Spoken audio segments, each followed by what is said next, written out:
Bonsoir à tous et bienvenue dans Stratégie militaire. Nous sommes de retour cette fois-ci. Oui, nous sommes prêts. 8 juin 2026, Israël répond à l'Iran et lance une attaque. C'est exact. En ce moment même, pendant que nous parlons, le jour se lève. Au Moyen-Orient, Israël attaque des villes comme Téhéran, Ispahan, Kermashan, Tabriz, Arag.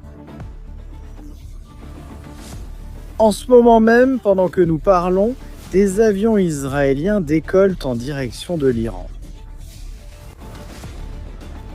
L'Iran est sous attaque et Israël répond et Bibi a fait ce qu'il devait faire. Famille, vos likes, vos commentaires. On commence ?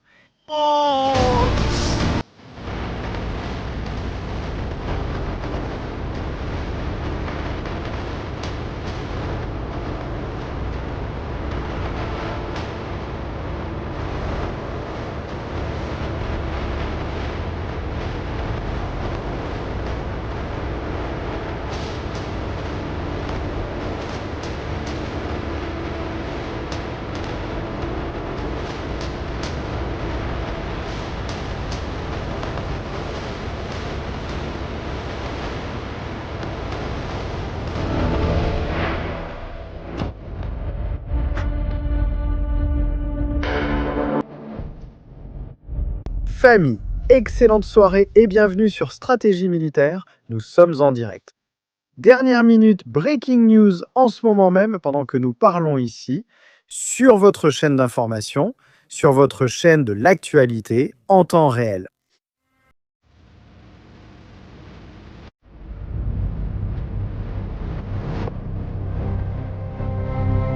La nuit dernière, cette même nuit, l'Iran attaquait Israël.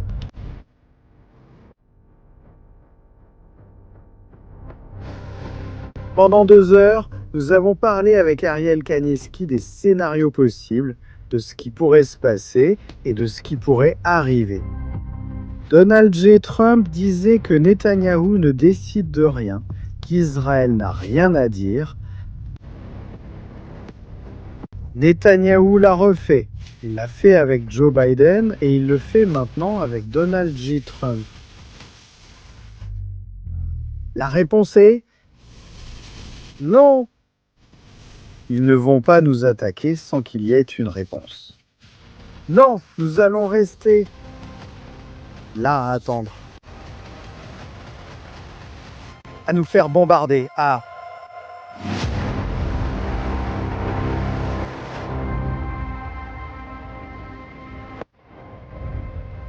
Nous avons des images famille de cette attaque qui est en train de se produire en ce moment en Iran, mais je veux vous demander vos likes, vos commentaires ici dans le chat. Nous sommes en direct en ce moment. J'étais déjà en train de me mettre au lit. J'étais déjà allongé dans mon lit.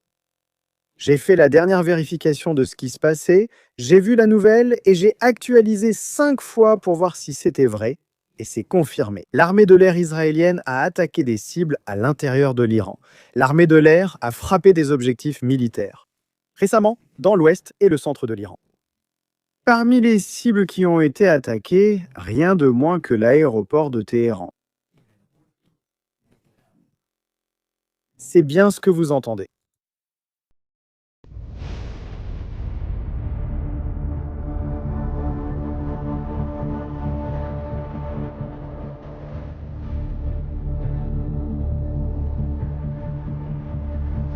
Des images de ce qui se passe en ce moment, des images de ça.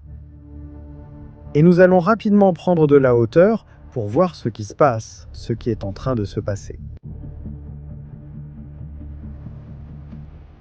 Et pour l'instant, aucune alerte en Israël, nous avons la multicaméra, tout est prêt. Nous revenons sur le déploiement militaire avec l'action ici dans stratégie militaire. Vidéo.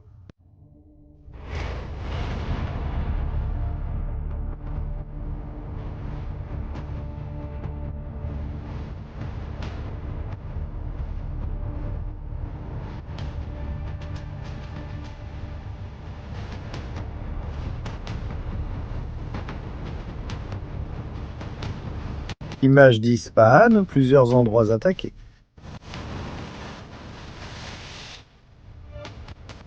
Désormais, Donald J. Trump semble moins décidé.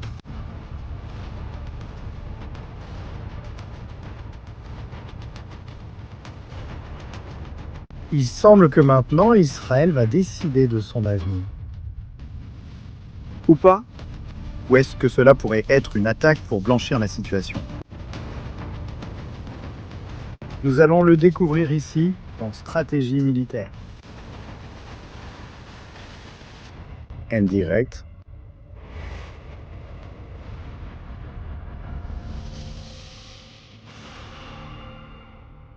Eh bien, voyons voir comment est le ciel. Voyons commander le ciel. Programme spécial sur les stratégies militaires. C'est fou! Tremblement de terre. Attaque, missile. De tout. Et pour tous.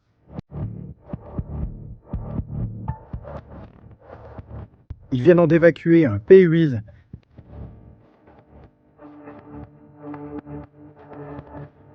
Silence Radio. Dans la zone concernée, la Jordanie. Nous allons revoir ça.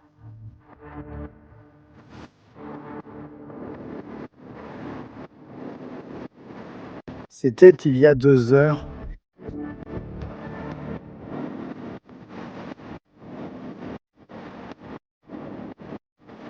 Regardons-le.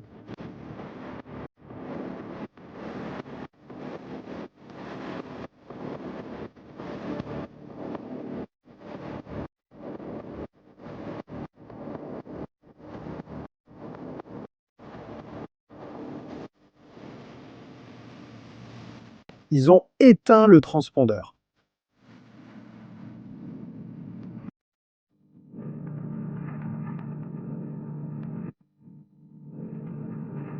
Nous voyons les mouvements des avions.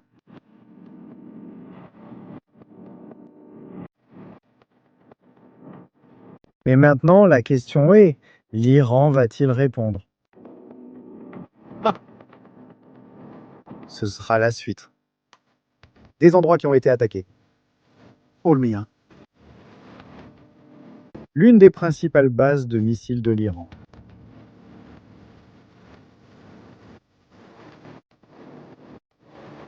La montagne qui se creuse. Ceci est l'une des principales installations du régime iranien, Urmia. À côté du lac Salé maintenant, le lac d'Urmia. Récemment, l'eau est entrée, ce n'est plus aussi sec. Tabriz, juste derrière Urmia. Là aussi. Regardez.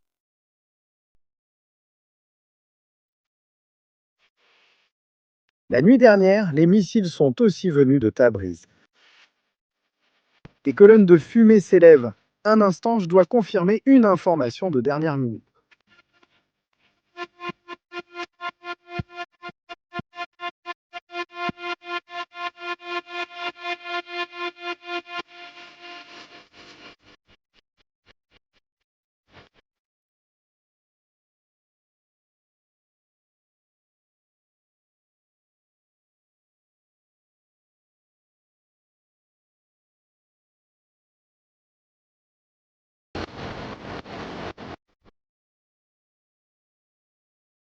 Il semblerait que,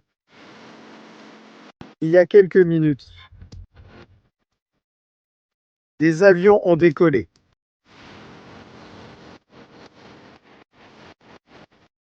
En direction de l'Iran. Il pourrait y avoir d'autres vagues.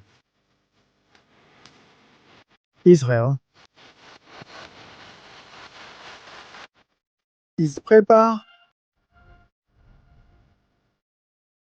pour la réponse de l'Iran. Dans un instant. Ce que vous entendez. Nous y voilà. Le moment est arrivé. Est-ce une mise en scène? L'Iran nous a attaqués. Nous avons riposté. Nous avons lancé quelque chose. Nous revenons au cessez-le-feu. La trêve est terminée. La guerre reprend.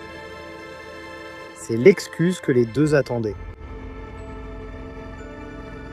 L'avenir peut se décider aujourd'hui. 8 juin 2026. Des choses peuvent arriver. L'Iran. Il vient de communiquer. Dernière nouvelle.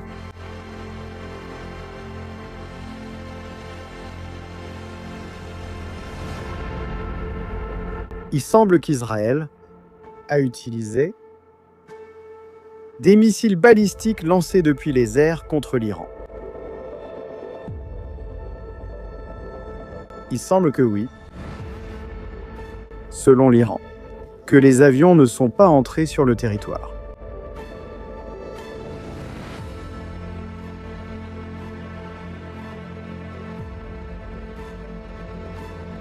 Iran. Peut-être que Trump lui a dit « Je ne veux aucun avion qui entre ». En Iran, Vivi. Et Vivi lui a dit « Ne t'inquiète pas, Donald. Nous n'allons pas entrer dans l'espace aérien iranien avec les avions. » Vivi. Elle a dépassé les bornes. Il ne manque plus que la publication de Donald J. Trump sur son réseau social condamnant Israël.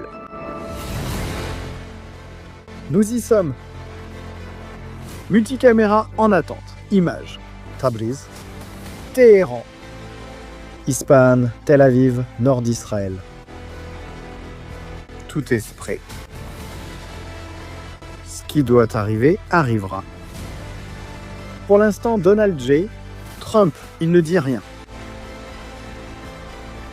Plus de 10 sites attaqués par la force israélienne. En réponse à l'attaque de l'Iran, la différence. Les missiles de l'Iran ont été interceptés. Ceux d'Israël, ils ont été interceptés au sol.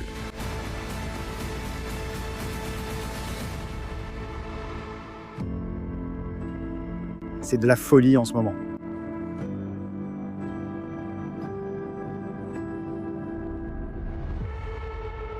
On va faire de l'espionnage en ce moment. Famille, on est en direct, des infos arrivent, que personne ne rate ça. Parce que les choses vont commencer à s'intensifier.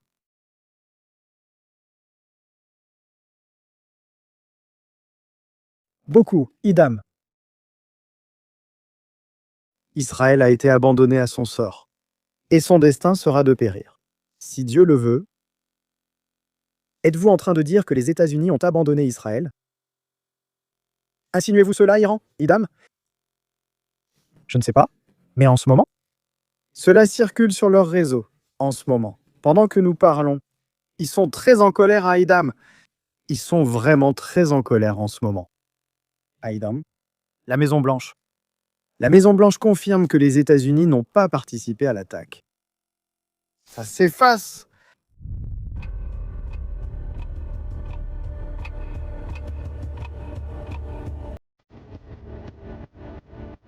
Dernière minute.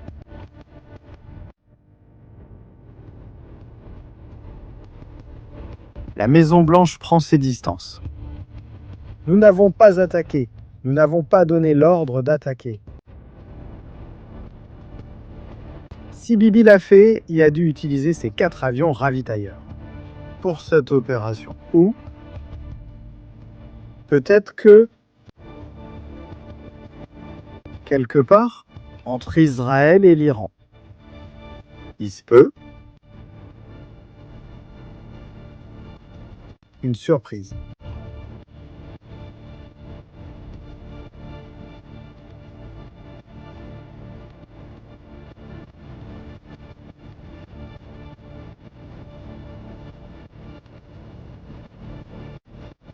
L'Iran peut faire semblant de ne rien voir. Mais je pense qu'il va répondre. L'Iran est très arrogant depuis quelques semaines.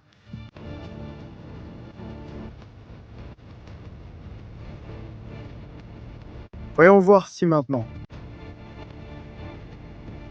Le jeu de cartes, la partie, d'échecs, le jeu de poker. Ça bouge. Asseyez-vous. Les paris sont ouverts. L'Iran va attaquer.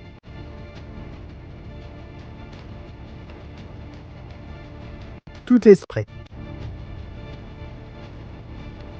Et moi qui pensais que j'allais dormir. Et moi qui pensais que j'allais finir la journée comme ça. Non, non les amis, non.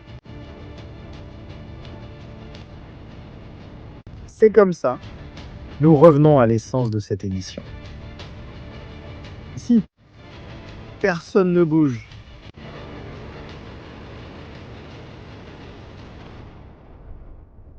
Bien sûr, il y a quelque chose de curieux, je vais vous en parler. Dans cette histoire, personne dans le parti républicain. Lorsque l'Iran a attaqué Israël, et Donald J. Trump est intervenu pour dire à Israël de ne pas attaquer. Aucun membre du parti républicain ne s'est manifesté pour soutenir Donald J. Trump. C'est un sujet dont je n'ai pas parlé avec Ariel. Mais je suis sûr qu'il nous regarde. Je suis certain que quelqu'un nous regarde. Je ne vais pas le sortir du lit, s'il te plaît. Mais je n'en ai pas parlé avec Ariel. Aucun haut responsable du Parti républicain ne s'est publiquement prononcé en faveur de Trump. Netanyahu, il l'a vu, il a clairement vu la manœuvre. Il a dit « Son parti ne le soutient pas. Je passe à l'action. » Et voyons ce qui se passe.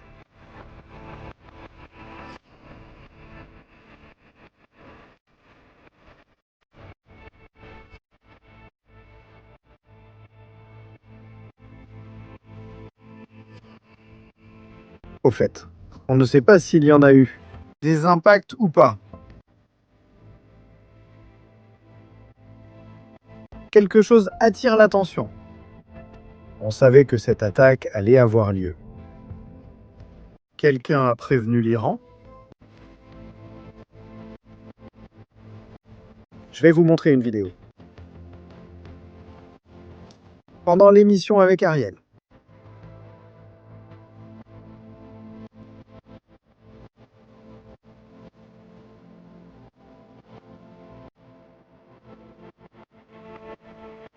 Il s'est passé quelque chose. Famille. Quand nous parlions avec Ariel Kanievski, il s'est passé quelque chose. Il s'est passé... Je l'ai mentionné. C'est enregistré là. Allons le voir. Allons le voir, parce que c'est incroyable. Encore une fois, la boule de cristal, il a pris les choses en main. Attention à ce que je vais vous montrer maintenant. Une seconde, nous allons préparer le filtré pour que vous puissiez le voir.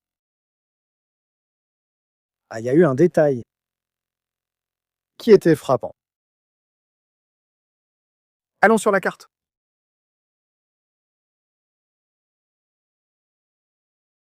Qu'est-ce que ça a bien pu être? Qu'est-ce qui s'est passé? Je veux dire, c'est quand même frappant. En interview avec Ariel Carnero, alias Kanievski, sur l'histoire du judo. Il s'est passé quelque chose. Quelque chose? Oui, quelque chose. Il s'est passé quelque chose là-bas. Il s'est passé quelque chose là-bas. Qu'est-ce que c'était? Eh bien, l'Iran a commencé à déplacer des avions. Ce que vous entendez. Nous allons le repasser. Ils les ont sûrement emmenés au Pakistan.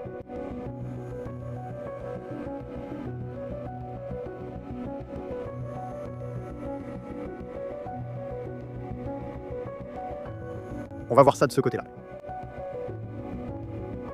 En plus, nous avons la vidéo. Iran. Qu'est-ce qu'il y a? Les voilà. Opération de départ d'avion en pleine nuit.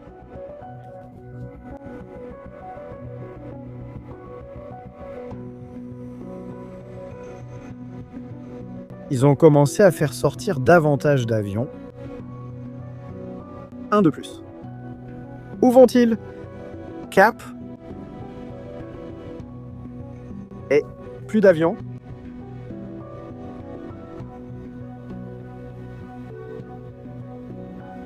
L'Iran a été averti d'une attaque. Regardez, plus d'avions ici. Ils ont commencé à déplacer leur flotte. Ils ont évacué leurs aéroports. Qui a divulgué à l'Iran qu'une attaque allait avoir lieu? Il y en a un autre là-bas. Pour moi, c'est encore plus grave. Et je pense que personne n'a remarqué ce détail. De plus. Nous allons le vérifier.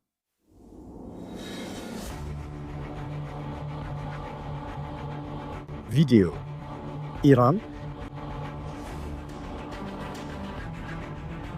C'est le moment où l'Iran évacue les avions.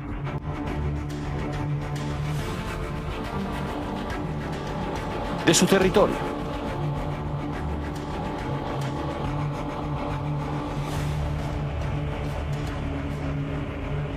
On le voit là. Au milieu de la nuit, ils partent vers une destination inconnue. Ils ont évacué les avions parce qu'ils savaient qu'Israël pouvait les attaquer ou allait les attaquer. Et si quelqu'un leur a dit qu'ils allaient attaquer l'aéroport, c'est qu'on a une taupe parmi nous. Images en direct.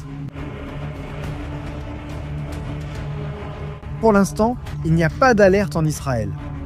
Si on leur a dit qu'ils allaient être attaqués, c'est peut-être que l'attaque avait été convenue. Pour qu'en politique intérieure en Israël, on ne grille pas à Bibi.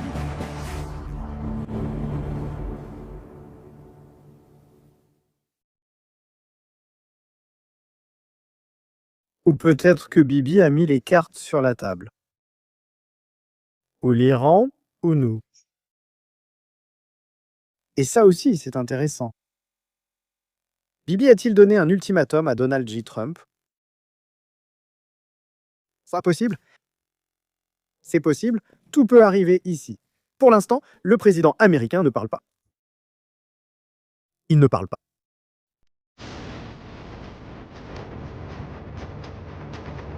Mais jusqu'où cela pourrait-il aller?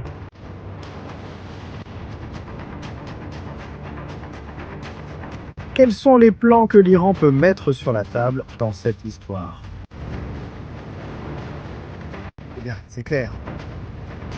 Il peut attaquer les bases américaines. Il peut attaquer à nouveau les Émirats. Il peut attaquer à nouveau Israël. Il disait que si Israël attaquait l'Iran, la réponse serait encore bien plus forte. Pour l'instant, il n'y a pas de réponse. L'Iran va-t-il attendre? C'était du bluff? Ici, tout le monde est en attente.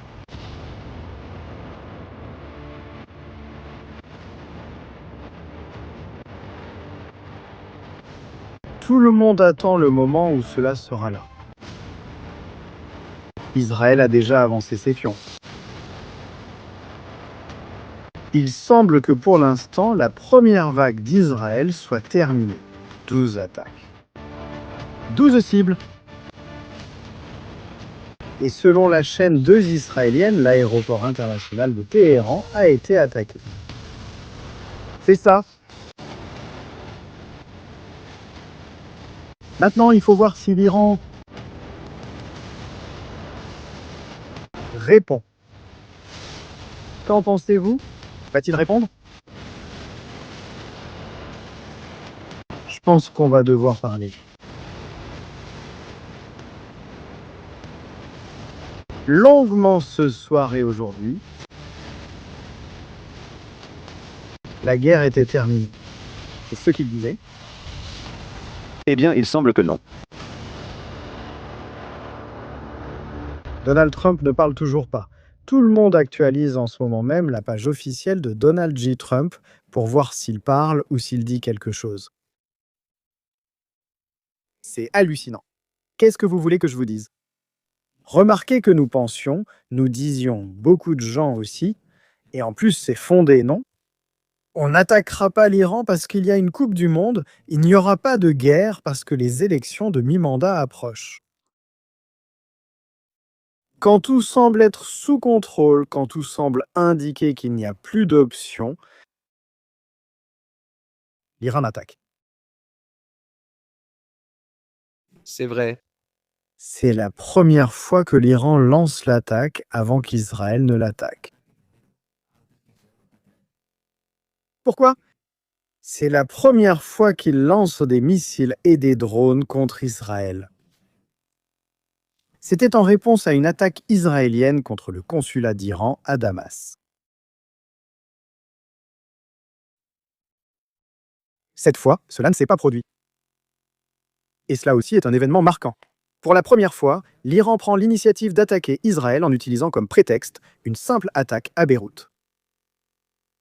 Mais en rompant avec la chronologie habituelle, c'est maintenant Israël qui a répondu à l'attaque. C'est ça.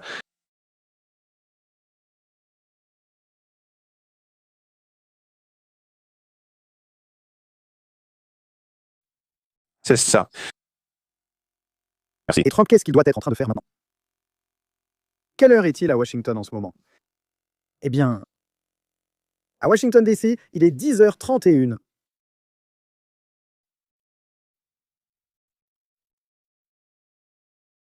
Donald J. Trump appelle-t-il Bibi en ce moment?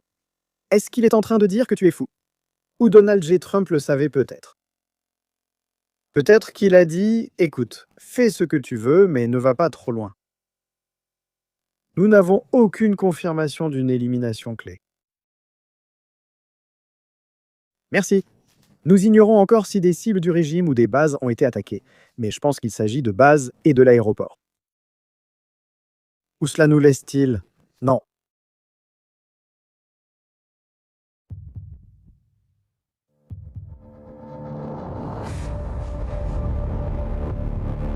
Bien, nous voilà dans une position intéressante.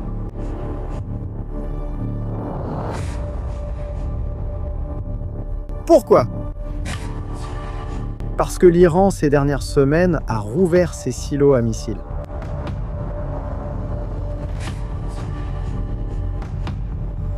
Il s'est préparé avec de nouveaux lanceurs de missiles visant Israël avec des drones. Tout a commencé à la fin de la dernière émission, celle que nous venons de faire sur le tremblement de terre. Il y avait des alertes anti-aériennes en Jordanie à cause des drones. Est-ce une réponse à l'attaque des drones ou des missiles? Ou aux deux?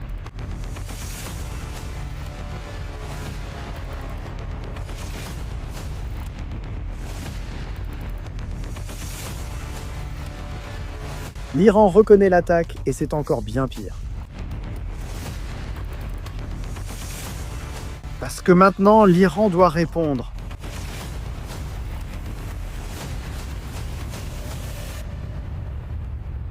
Mais il y a un autre sujet.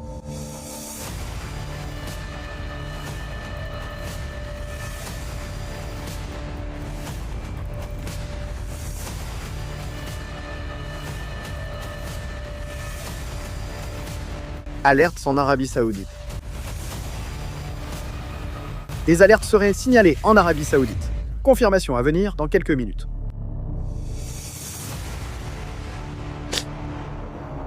Il y a un autre sujet.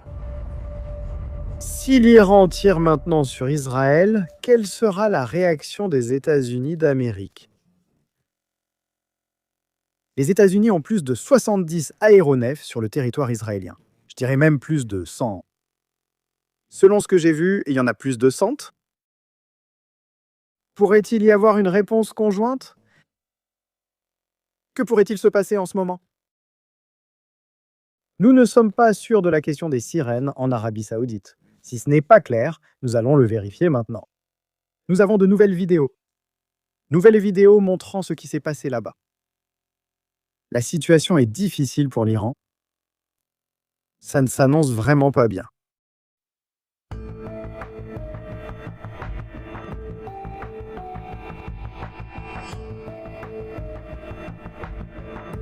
Allons voir ça, allons-y.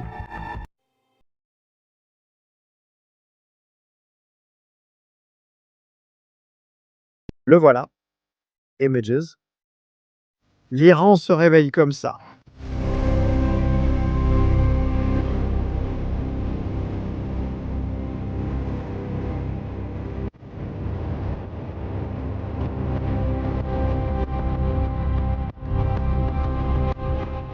Je pense que c'est frappant. De grandes colonnes de fumée pour que les gens les voient. Donc, Israël n'a pas voulu attaquer un radar au sommet d'une montagne et s'enfuir.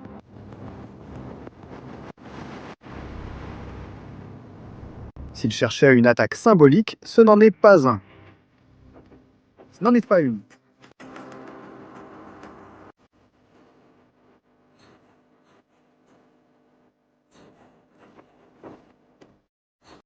L'Iran reste silencieux. Tout le monde attend Donald J. Trump. Il va sortir pour dire « Israël, arrête d'attaquer ».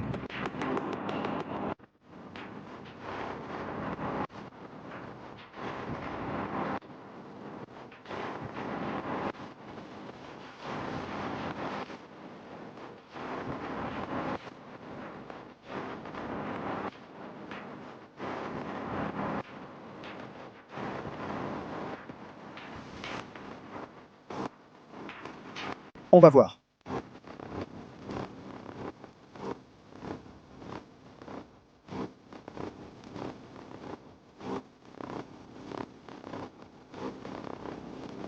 Attention. Dernière minute.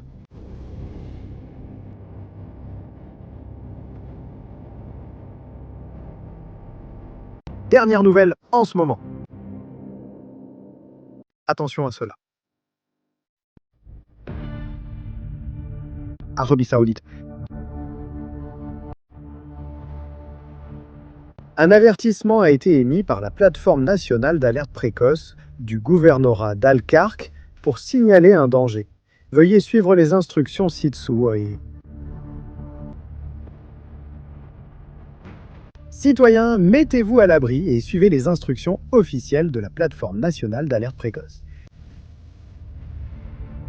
Nous avons l'image pour confirmer les informations que nous fournissons. L'Iran semble prêt à attaquer l'Arabie Saoudite, où il semble que l'aube sera nuageuse. Voilà.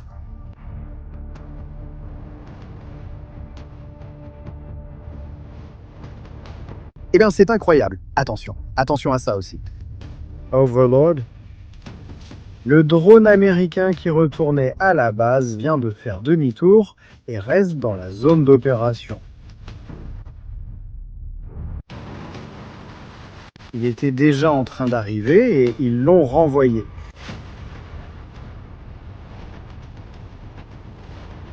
Overlord de nouveau, actif.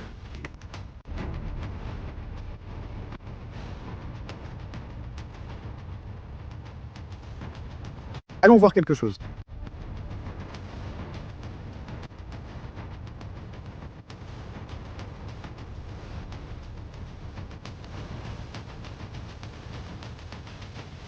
Tous les avions.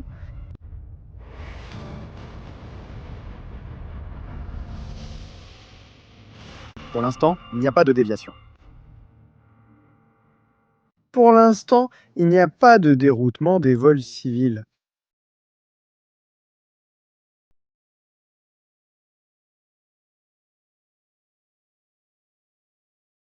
Ils vont attaquer. À la base de celle à laquelle ils ont... Eh bien, je crois que c'est la base du prince sultan. C'est de là qu'ils ont sorti ce P8. Voyons ça par ici. Voilà, c'est là. C'est ça. Voilà ce qui se passe. Famille. Cette base aérienne, celle du prince sultan, va être attaquée.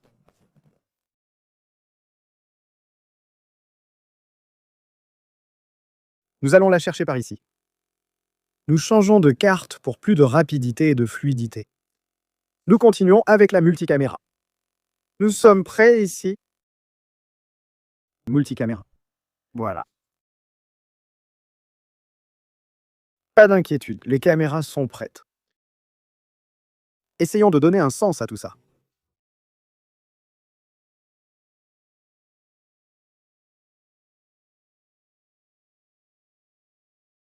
La base du prince sultan. La voilà. Ça correspond à l'emplacement de l'alerte. C'est la base qui pourrait être attaquée sous peu.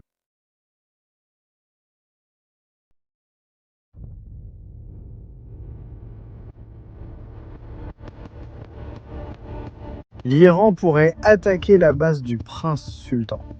Sirène. Lancement en cours depuis l'Iran.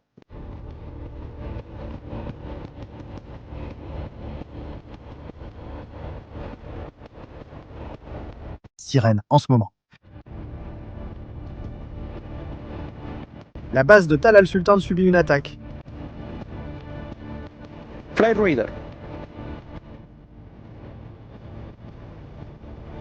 Un avion citerne vient d'en décoller.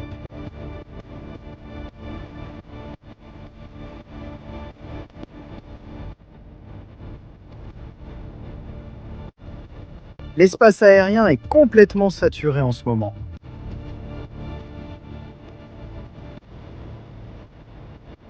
Actuellement, l'Iran n'attaque pas Israël. Il a répliqué à une attaque à Dajia, mais n'attaque pas en réponse à une attaque sur son propre territoire. Et ça, quel est le sens? Nous sommes en direct en ce moment. La famille. 17 000 personnes. Il faut partager, il faut laisser des likes. Nous devons amener plus de monde.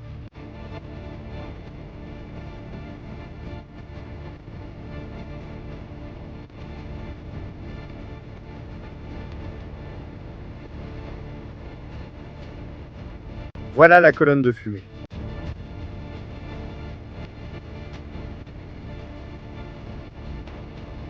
Chacun déplace ses pions sur l'échiquier pour voir ce qui se passe.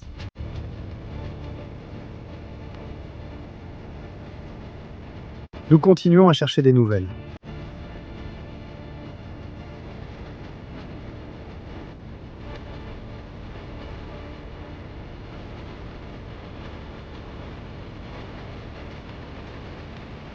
En ce moment, l'Iran attaque une base des États-Unis d'Amérique. Voyons ce que Donald Trump a à dire. On s'assoit pour négocier. Les négociations se passent bien. Ils n'ont presque plus de missiles. Ils n'ont pas de radar. Ils n'ont pas d'armée. Mais ils continuent de bombarder. L'Iran continue d'attaquer. Voyons si POTUS se réveille. POTUS, tu vas te réveiller? Tu as quelque chose à dire? Tu attaques ton allié? Tu attaques une base américaine dans le pays de ton allié. Tu vas continuer à négocier? Je ne sais pas. Super chat ouvert pour les commentaires. Allons-y. Nous allons lire les commentaires des gens. Je souhaite que ce soit participatif. Maintenant, je ne peux plus aller me coucher. Eh bien, nous serons là. Ils disent ici, ils disent... Je suis en Floride. Je n'arrive pas à dormir. Moi non plus. Je suis en Espagne. Il est 4h44. Il te reste encore de la nuit. JD. Speed. Maria. Merci. Le plan de paix de Tron a été détruit. Minoskerata.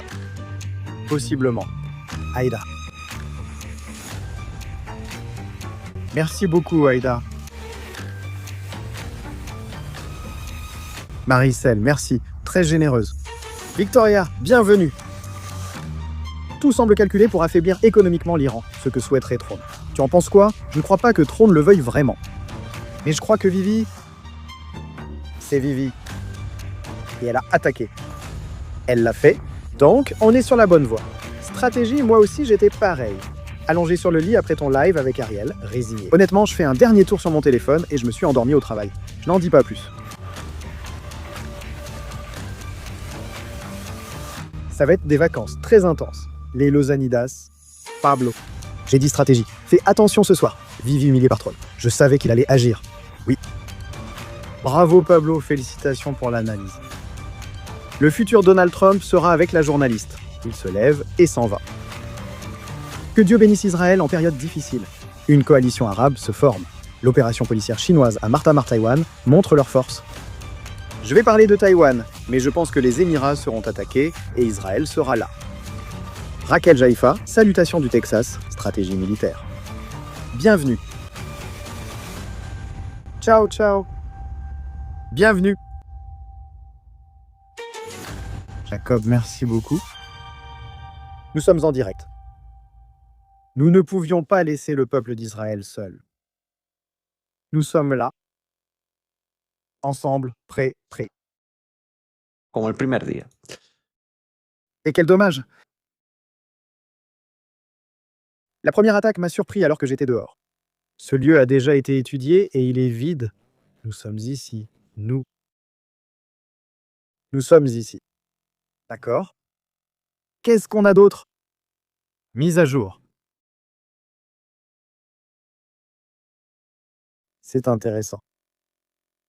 Car nous n'avions pas prévu ce scénario non plus.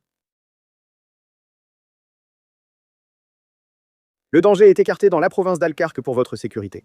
Continuez à suivre les instructions. L'attaque est terminée. La première vague est passée. Merci. L'Arabie Saoudite a donné l'ordre de ne pas prendre de photos ni de vidéos.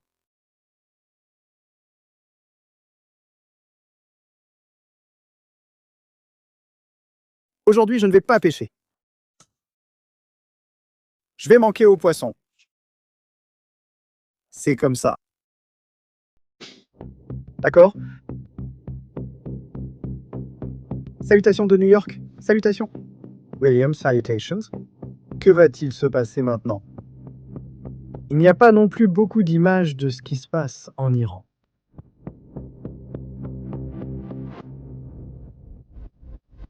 Vivi est-il devenu fou? Ou bien Vivi fait-il ce qu'il doit faire? Je pense qu'il doit faire ce qu'il est en train de faire.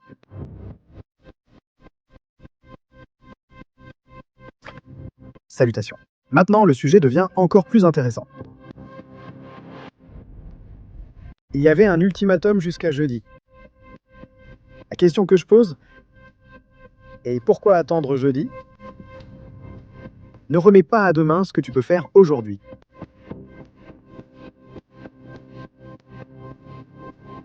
Et à quoi pense-t-il? À quoi pense-t-il, Pekeskiem? Ces tentatives pour mettre fin à cette guerre ne servent à rien.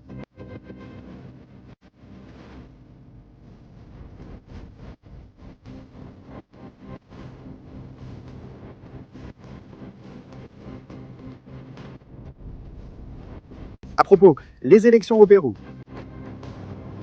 Égalité technique avec une petite différence entre Roberto Sanchez et Keiko Fujimori.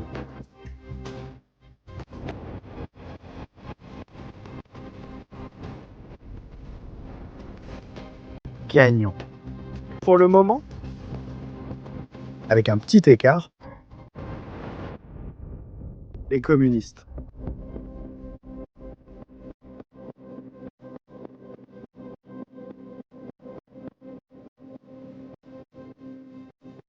Seuls les pilotes étaient dans l'avion en République dominicaine. Merci pour cette info de dernière minute. Merci pour la mise à jour, Samuel. Excellente collaboration. Vivi ne déçoit pas et toi tu ne dors pas. Moi, Mazinger, je suis là, épuisé. Je suis sur ma chaise, épuisé. Si vous me voyez délirer et raconter des histoires étranges, c'est que je me suis endormi et que je parle seul. Donc que personne ne s'inquiète. Ils vont attaquer?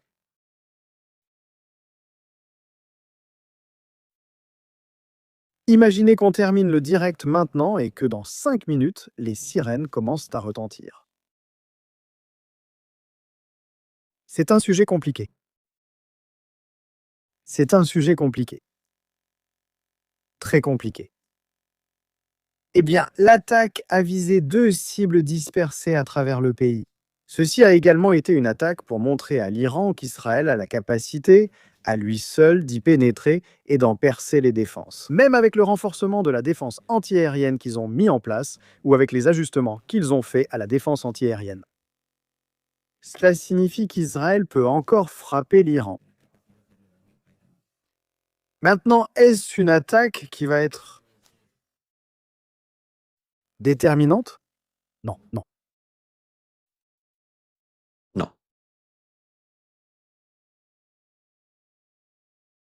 Mon frère Ariel Kanieski le disait déjà, tant qu'il y aura des types qui sont encore en vie, l'Iran restera pareil. Tu détruis une base ou tu détruis 4 trucs, tu ne verras rien changer. Voyons voir Trump, publication de Trump. Mais pour l'instant, rien.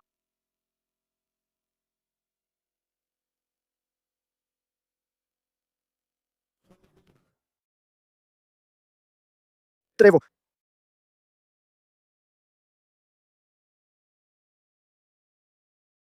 Je crois que Trump, pour l'instant, mais rien.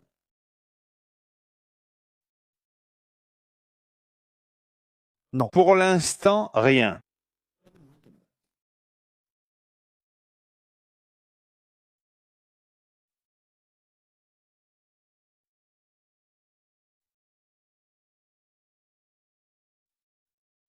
Tu crois ça?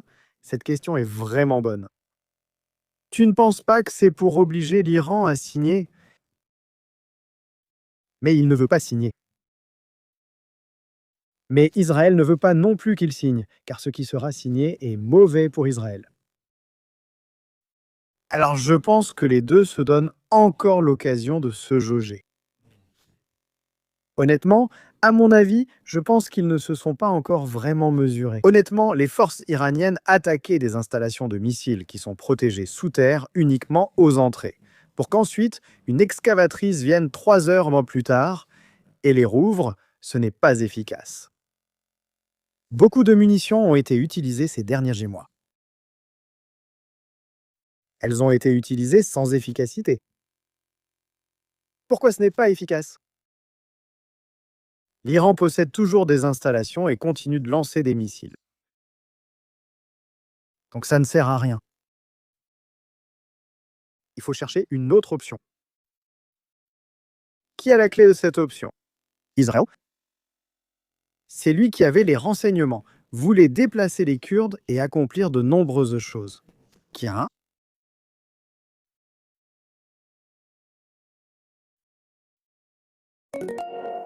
Attention missiles. Attaque, attaque, attaque. L'Iran attaque. L'Iran attaque, la famille. Nous sommes en direct. L'Iran attaque.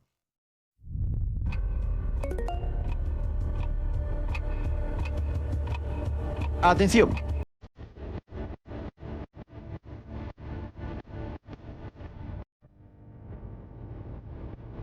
Alerte.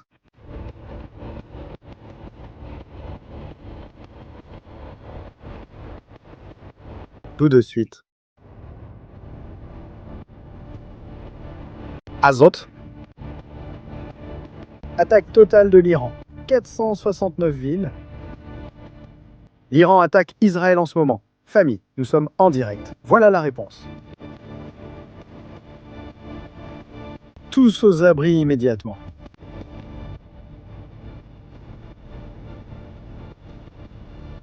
Nous allons signaler, c'est la préalerte. Tout le monde dans les abris. Bientôt. Tout le pays. Au nord de Jérusalem. Jérusalem, partout. Allons-y, allons-y, multicaméra. Je m'écarte d'ici. On vous montre les images. Dans 5 minutes, les missiles atteindront Israël. Plus de missiles, alerte précoce. 483 villes en ce moment. Nous changeons de titre. Nous changeons de titre. Nous sommes en direct. Stratégie militaire.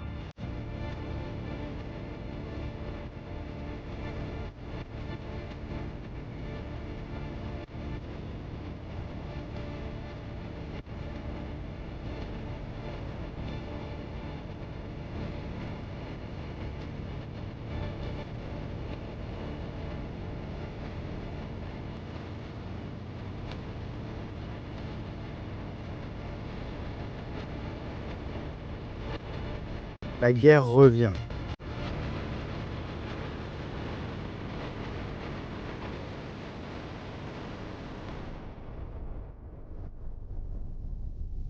Une seconde.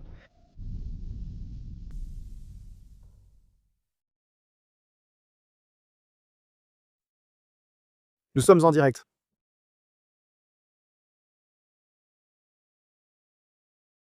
Caméra en direct, pareil. Nous allons voir ça.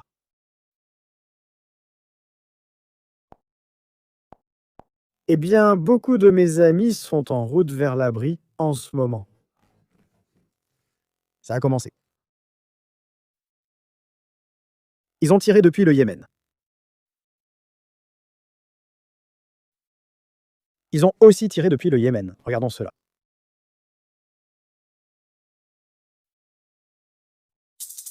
D'accord, nous avons des missiles.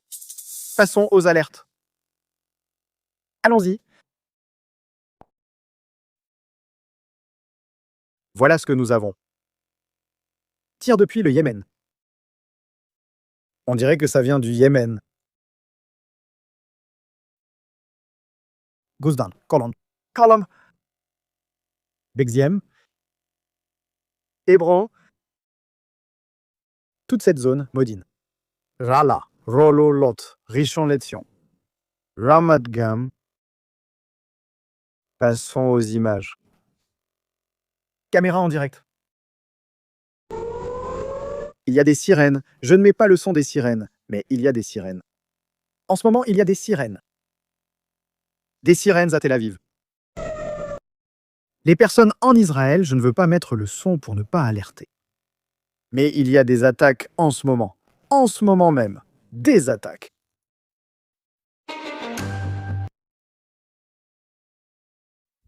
Nous sommes en direct. La caméra de Tel Aviv bouge. Ils semblent avoir tiré depuis le Yémen. Attaque depuis le Yémen.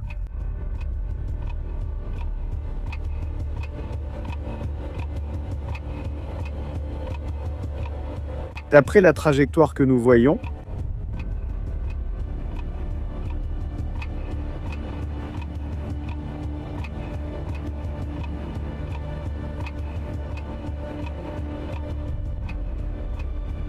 attaque contre Israël.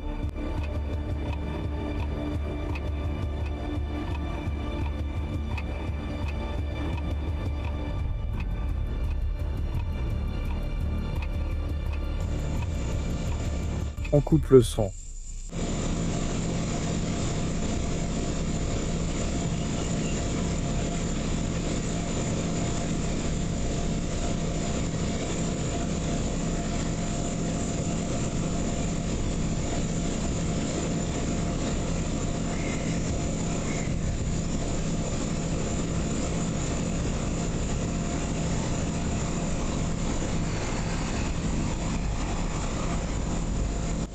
Eh bien ça, on ne l'avait pas envisagé. Ce n'est pas l'Iran qui lance directement, ce sont les Houthis. Ce qui montre qu'ils ont un autre allié.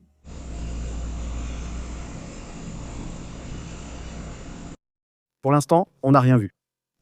J'en déduis. Voyons voir si ce sont les Houthis. Ils n'en lancent pas beaucoup d'habitude, mais ils ont lancé un missile. La question est de savoir s'ils vont en lancer davantage. Je vais te le dire. Merci. Situation en ce moment dans le ciel. Regardons cela. Que se passe-t-il en ce moment dans le ciel?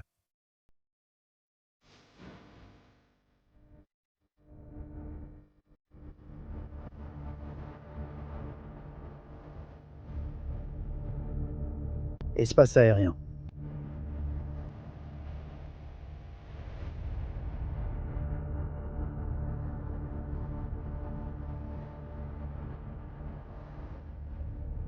Vols civils.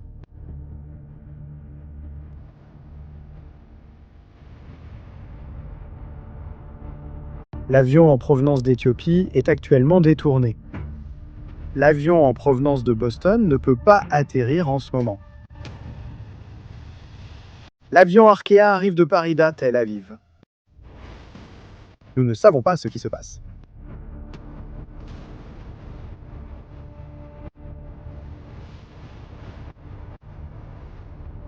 Cela va provoquer la fermeture de l'aéroport.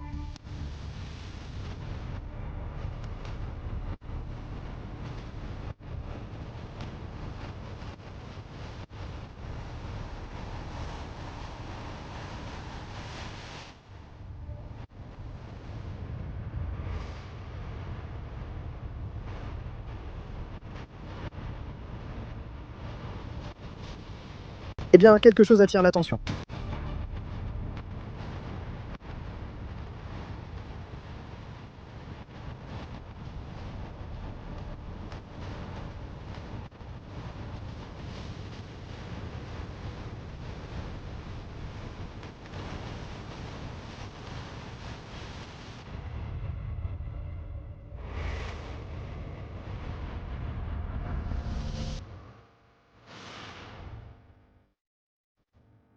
Passons à la carte.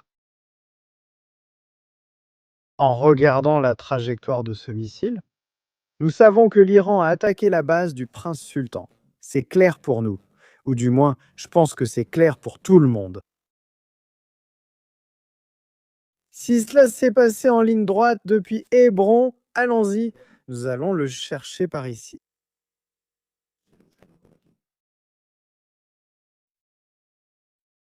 C'est vraiment lent aujourd'hui, excusez-moi.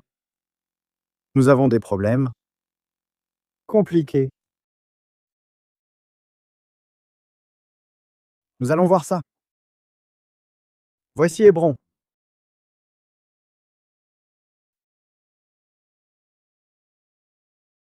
En train de tracer la ligne.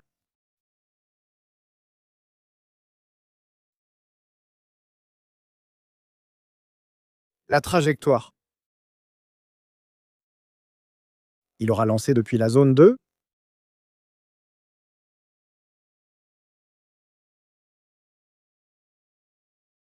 Le nord du Yémen.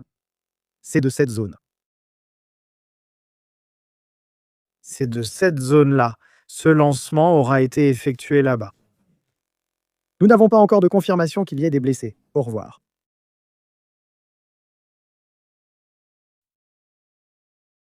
Un missile perdu depuis le Yémen. Tout va bien.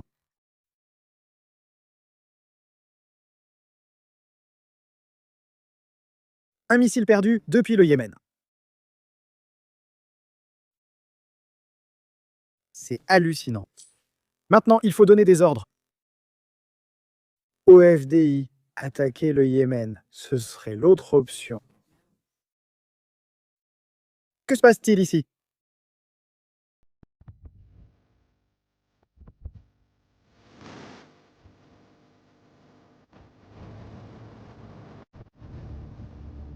Quelqu'un en voulait plus? Est-ce que quelque chose d'autre peut arriver?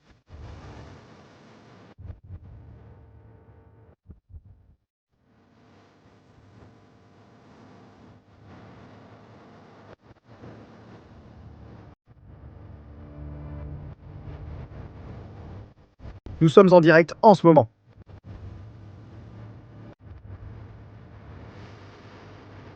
En train de suivre cette histoire. L'histoire de la guerre.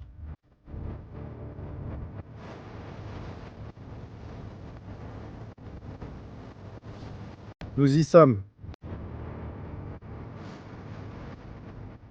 Eh bien, nous avons base américaine en Arabie Saoudite attaquée. L'espace aérien israélien attaqué par un missile venant du Yémen. Israël qui a attaqué l'Iran. Iran qui répond à travers les Houthis.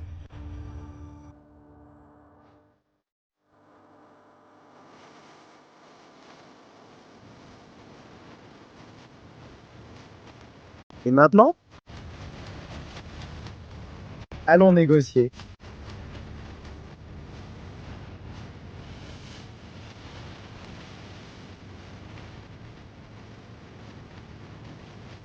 Est-ce qu'on peut négocier? Je crois que non. Je crois que non. Passons en revue les réseaux.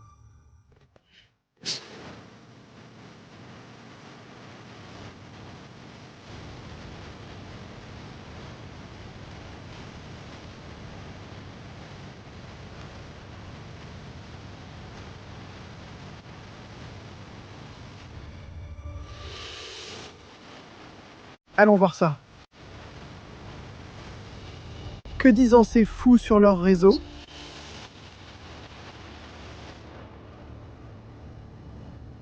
Pour l'instant, la réponse de l'Iran au bombardement de son territoire par Israël est de lancer un missile depuis le Yémen.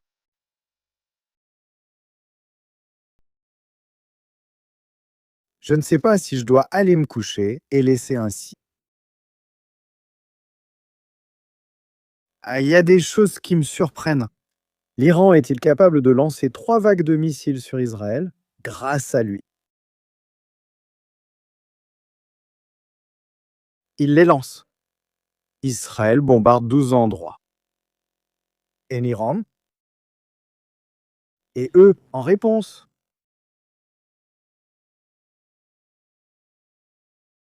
En réponse, ils tirent un missile depuis le Yémen.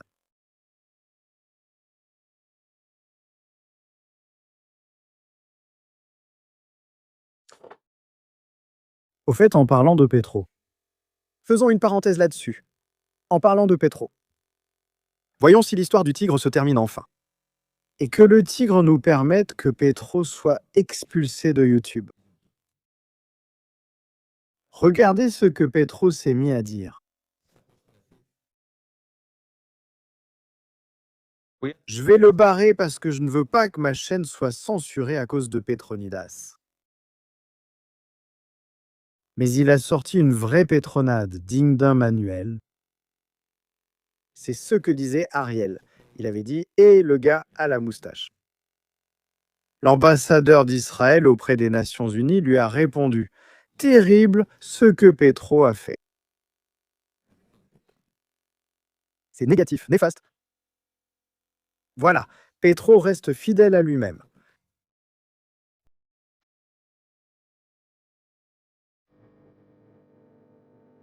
Président de la Colombie.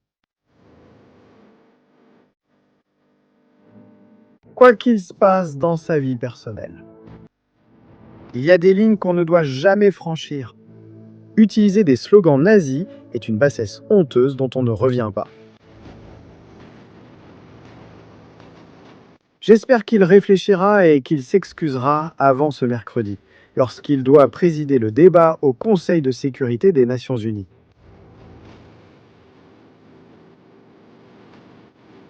Eh bien, Pétro connaît les lignes rouges et les lignes blanches. C'est un expert en ligne. Lignes, courbes, tout ce que vous voulez. Il est là avec Pétro.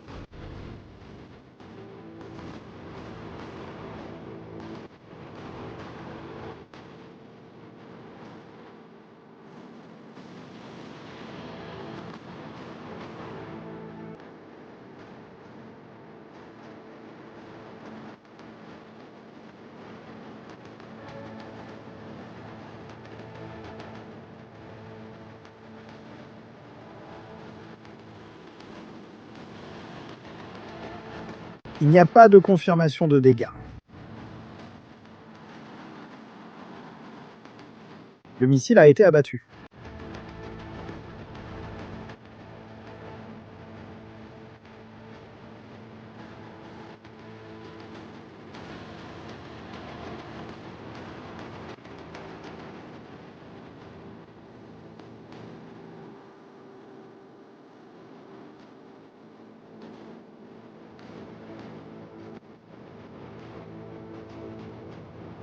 On va voir.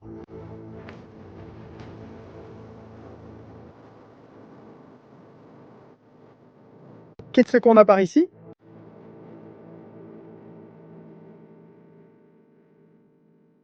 Attention au message de mon ami Irving Gattel sur Twitter. Je vais voir s'il est là. Docteur Gattel, je crois que vous êtes réveillé. Voyons s'il veut venir. Docteur Gattel, si vous nous regardez, la porte est ouverte. Entrez, vous êtes ici chez vous. Attention à la déclaration fracassante de Gattel.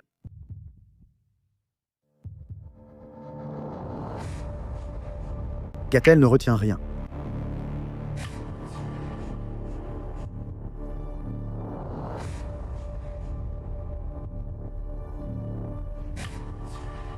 Trump doit être très satisfait de cela. L'Iran s'apprête à commettre l'erreur décisive de cette guerre, mais sans le vouloir. Il rappelle à Mohammed Ben Salman qu'il doit rejoindre les accords d'Abraham. Dr Irving Gattel.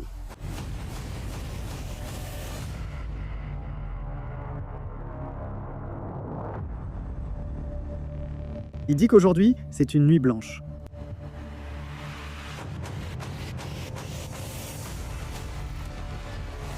Voyons voir quoi d'autre. Bon, donne-moi une seconde, je vais lui téléphoner.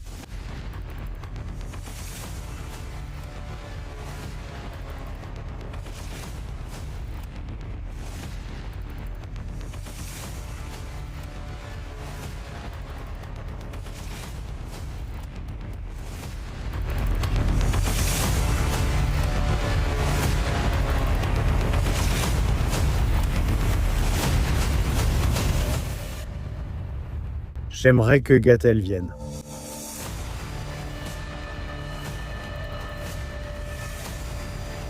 Voyons voir. J'essaie de contacter le génie Gattel.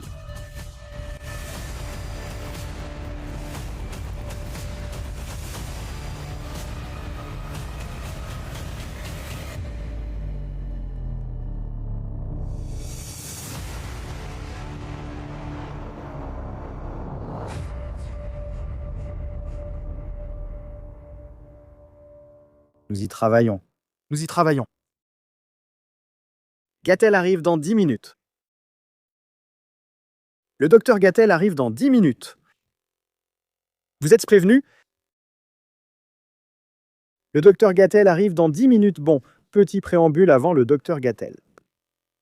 Parce qu'il va venir et il va le raconter. Mais je vais faire un spoiler. Je vais spoiler Gattel. Madre mía. A ver.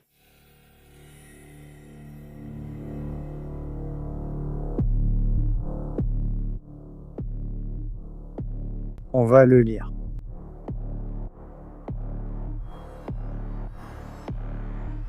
L'affaire est devenue très intéressante en Iran. L'Iran lance une petite attaque contre Israël.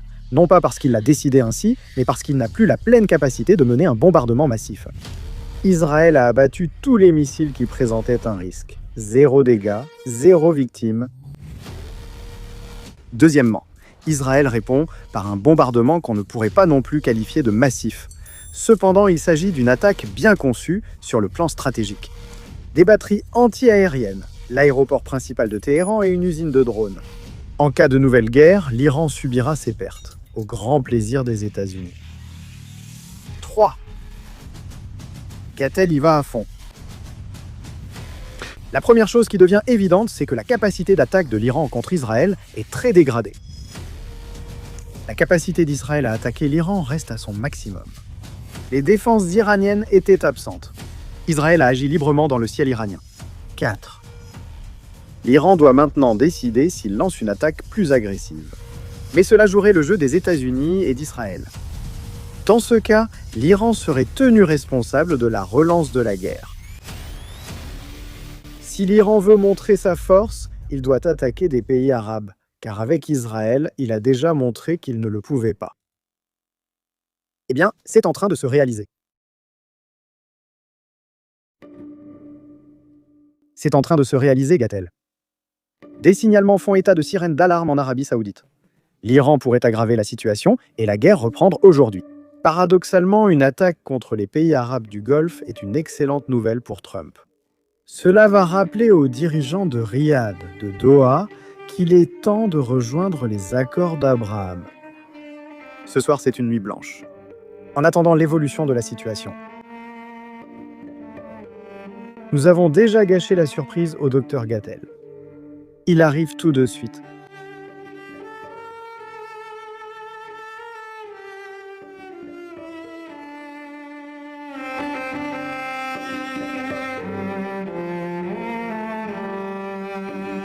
Soirée exclusive ici dans Stratégie militaire. La guerre revient. Comme elle est belle. S'il vous plaît, regardez-la bien. Et ça n'a pas de prix de voir ça. Nuit,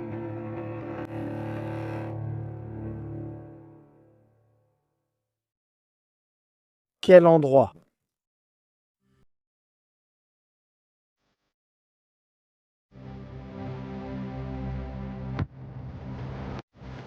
Quel endroit? Bien, lisons d'autres messages qui arrivent ici. Ouh là là. Le chef d'état-major des FDI. Et les hauts commandants des FDI dirigent en ce moment même les attaques des FDI. Des FDI en Iran depuis le centre de commandement de la force aérienne israélienne. Les FDI resteront en état de préparation maximale, tant offensivement que défensivement. Nous sommes entièrement prêts à poursuivre les opérations sur tous les fronts contre ceux qui menacent l'État d'Israël. C'est de la folie, ça. Bienvenue dans Stratégie au Moyen-Orient. Bienvenue dans la folie du Moyen-Orient.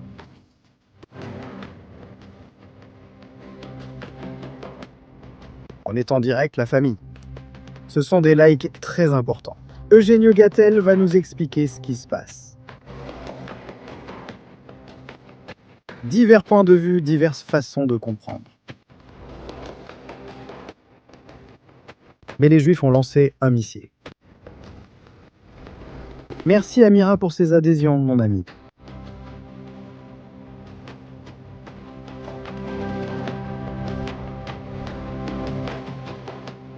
Non, c'est que, tu vois, ici, il y a un sujet qui est compliqué. L'Iran disait que si un missile d'Israël tombait, en Iran, la réponse serait terrifiante. Et ce qu'ils ont fait, c'est envoyer leurs amis en sandales du Yémen pour lancer un missile. Eh bien, la capitale reste Jérusalem.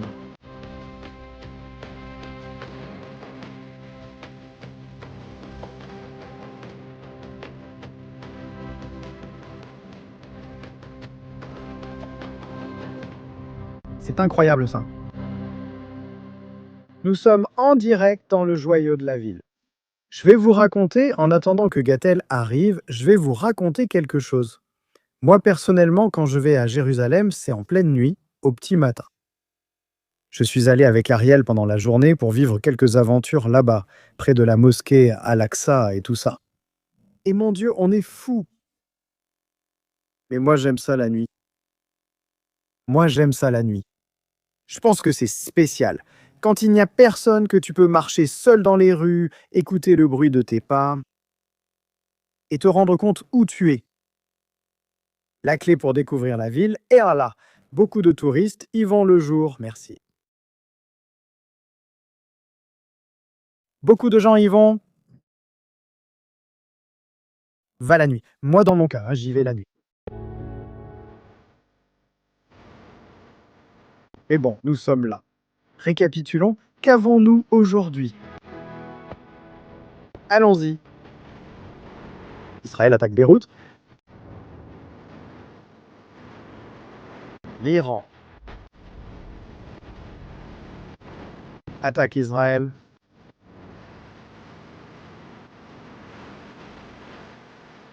Lance 3 vagues de missiles depuis différents endroits.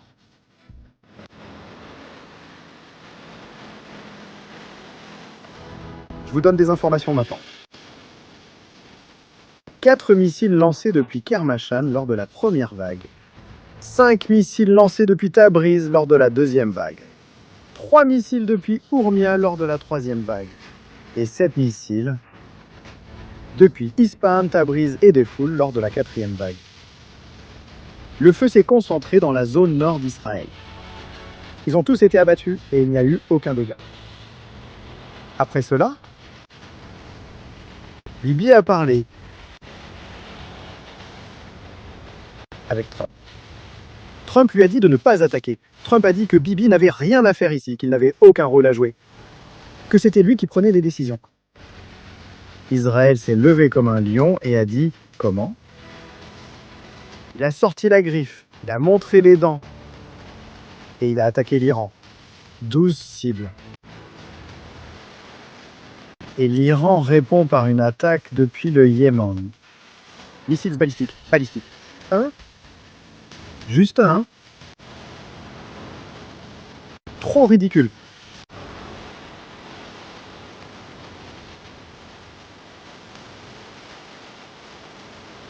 Nous attendions plus. Il peut y en avoir davantage. Ne crions pas victoire trop vite. Il faut encore rester très prudent.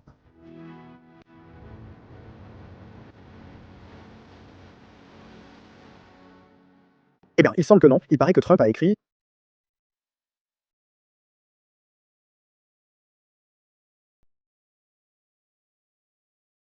Juan est réveillé. Famille, Donald J. Trump est réveillé.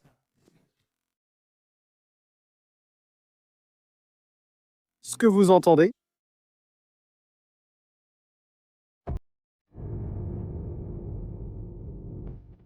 A-t-il dit quelque chose à propos de l'attaque?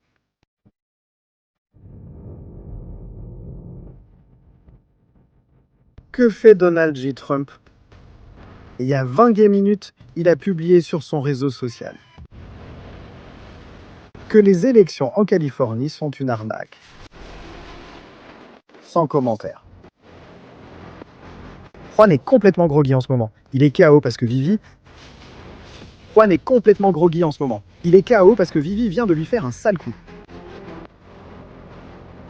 Quelqu'un est en train de dire à Donald J. Trump en ce moment, calme-toi, accepte-le. Israël gère l'affaire.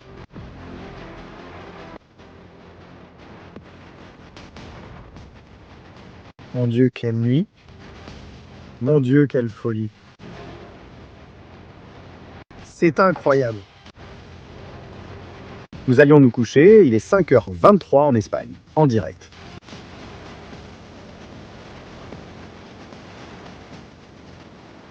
La question est, ceux qui, hier soir, célébraient l'attaque de l'Iran contre Israël, où sont-ils maintenant?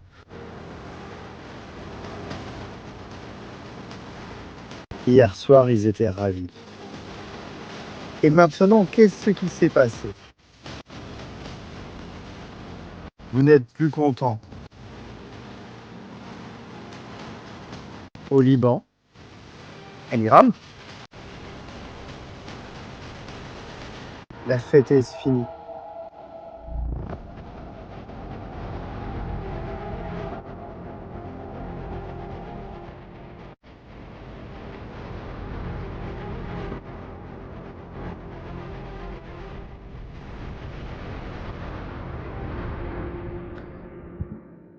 Ici en Espagne, cette semaine, nous avons eu la visite de Bad Bunny. Un concert a été organisé avec la petite maison tout inclus. Un vrai spectacle. Des billets à 700 $ et des choses comme ça, et bien plus encore. Bon, peu importe. C'est son prix. Et ça, c'est comme Bad Bunny, mais en Iran. Ici, on les voit toutes. En train d'écouter du reggaeton iranien.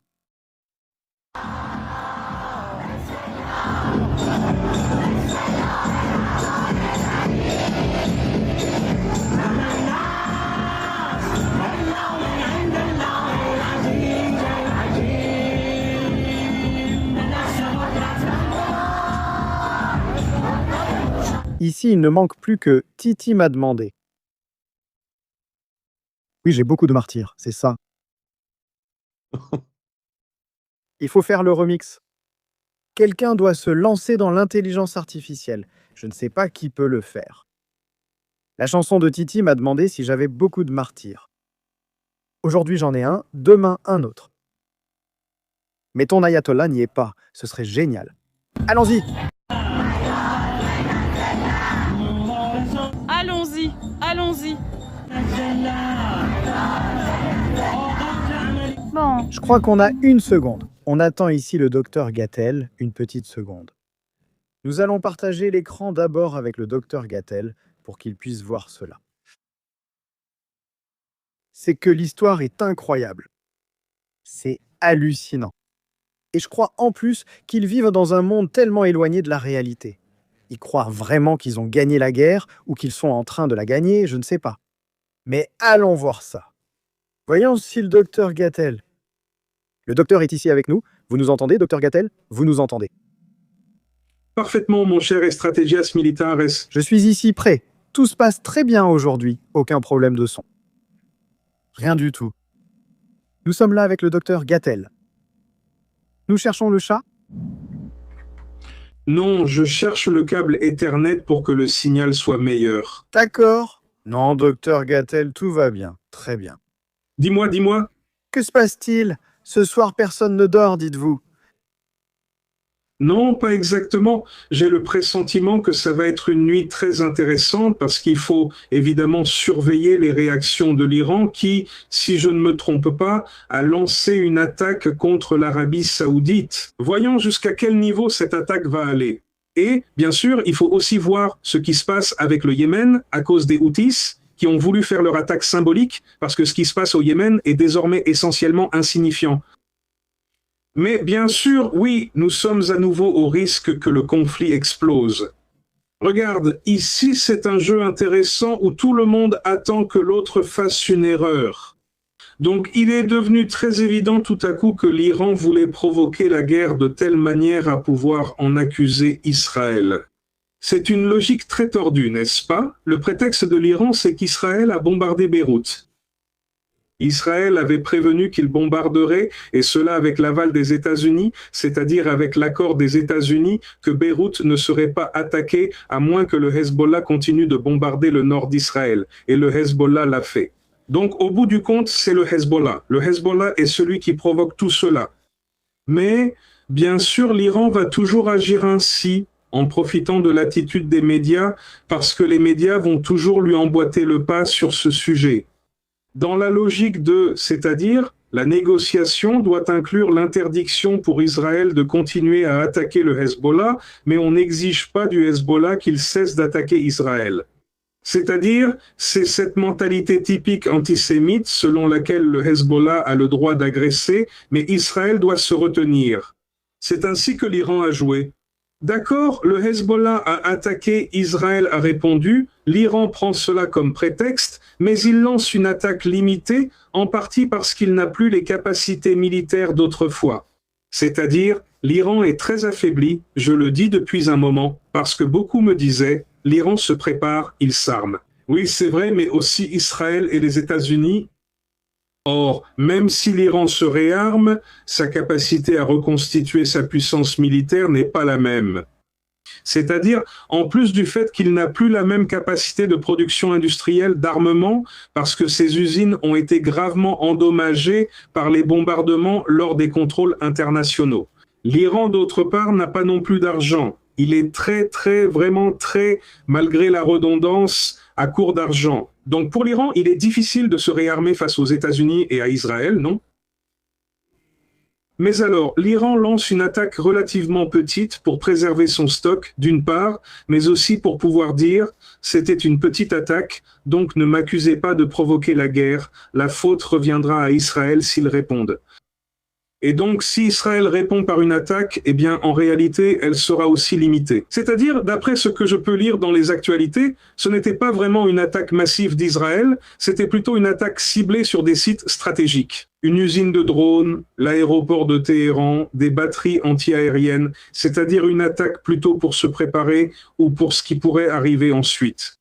C'est-à-dire pour prendre l'Iran encore plus affaibli, sans la disponibilité des drones, sans la disponibilité des batteries anti-aériennes, une attaque qui de toute façon envoie aussi un message très précis.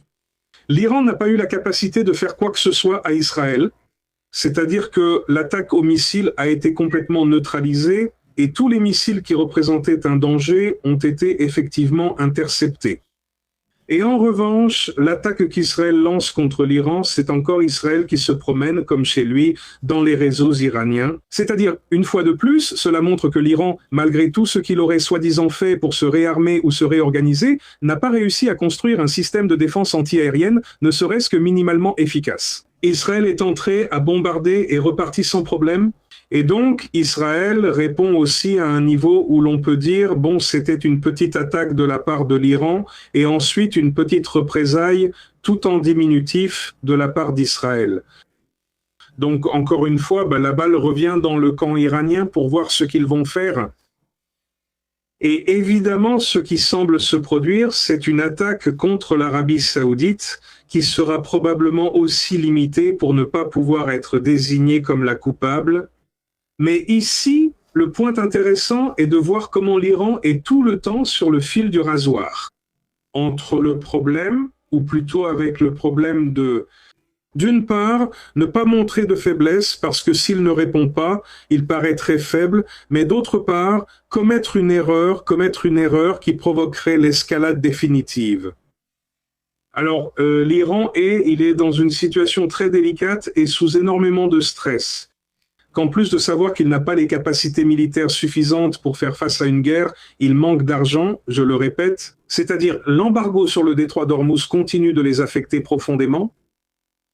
Et d'autre part, il y a deux problèmes avec la population civile. Il y a déjà des gens qui protestent dans la rue, c'est-à-dire il y a de nouveau des Iraniens dans la rue contre le régime, et c'est ce qu'ils craignent le plus, au bout du compte, parce que cela représenterait l'effondrement interne du régime, c'est-à-dire l'écroulement interne du régime.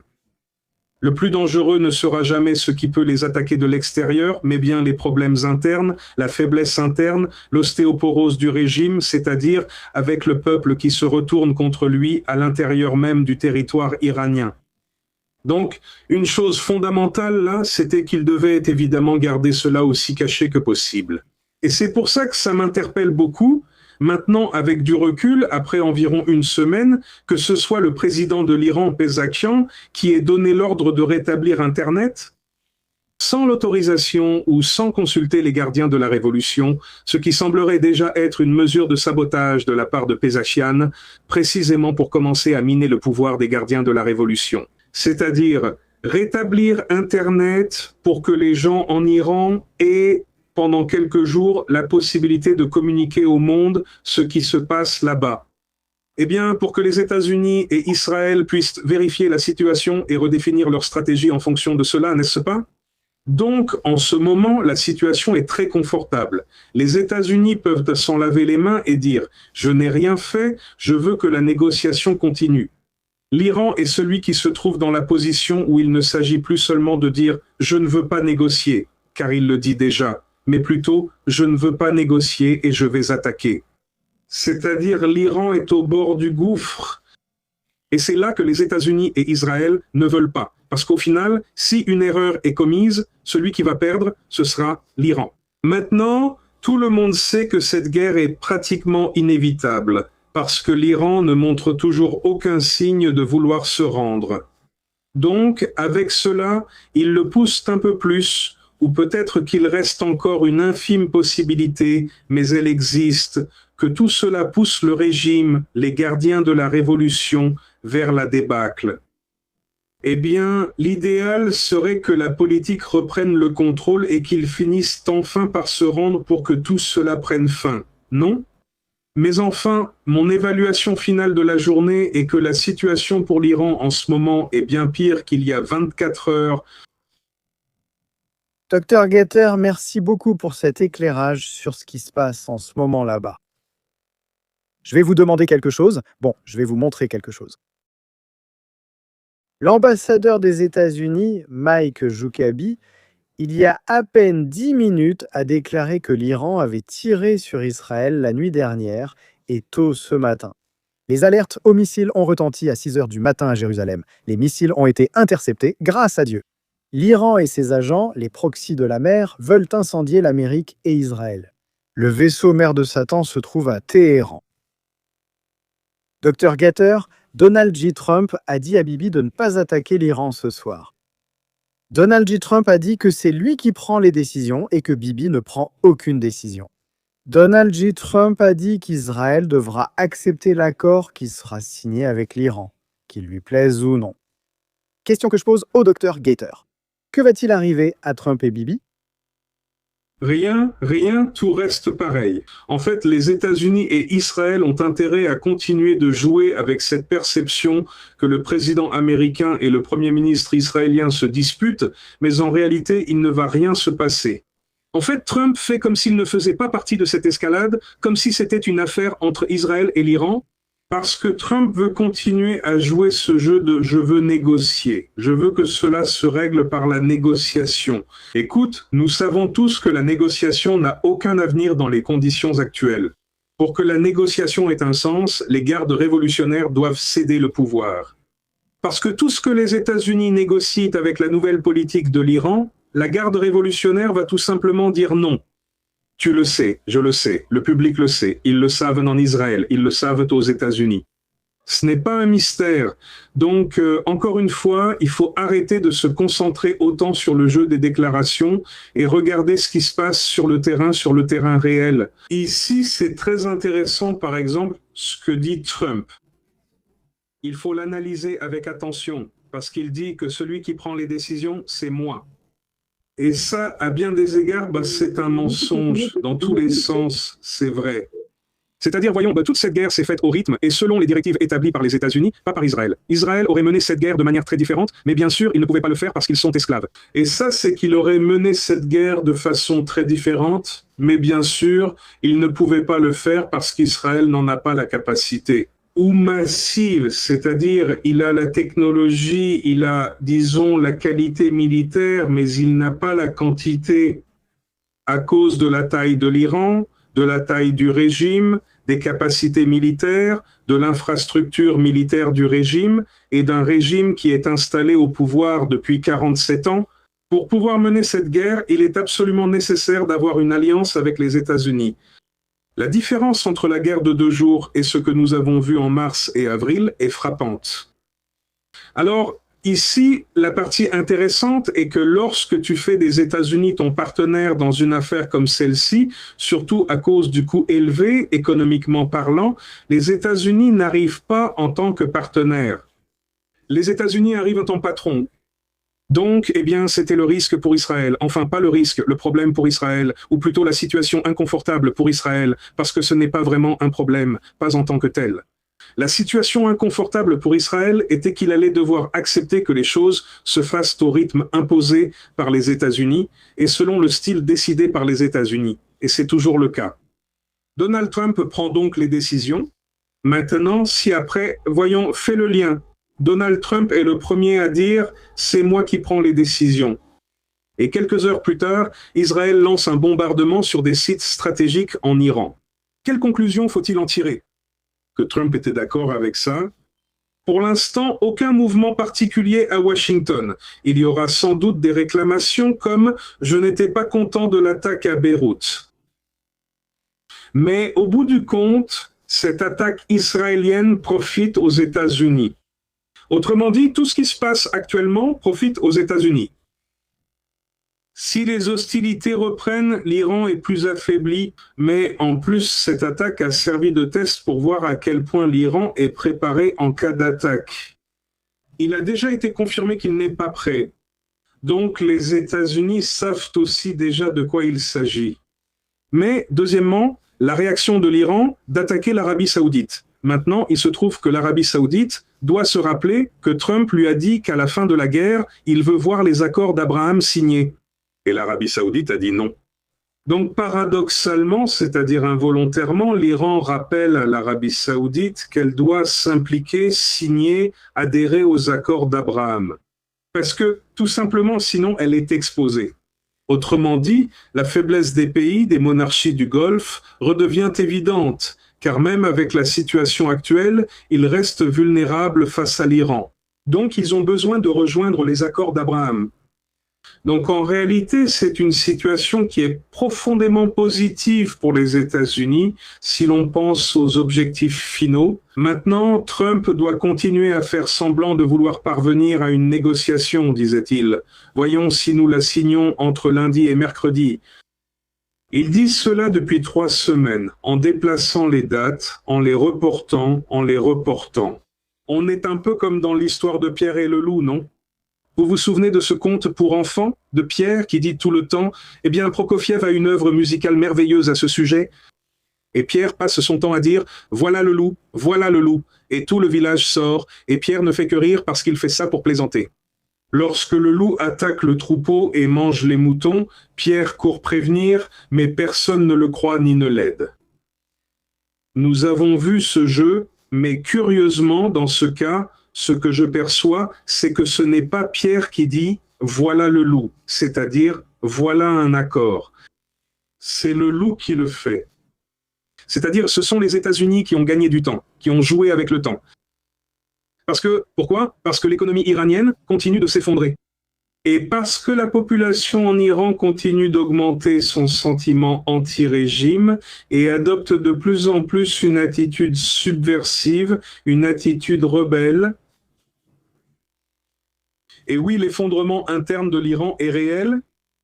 Et regarde concrètement, très simplement, la meilleure façon pour que le régime iranien tombe serait celle-ci, une chute spontanée, une chute interne.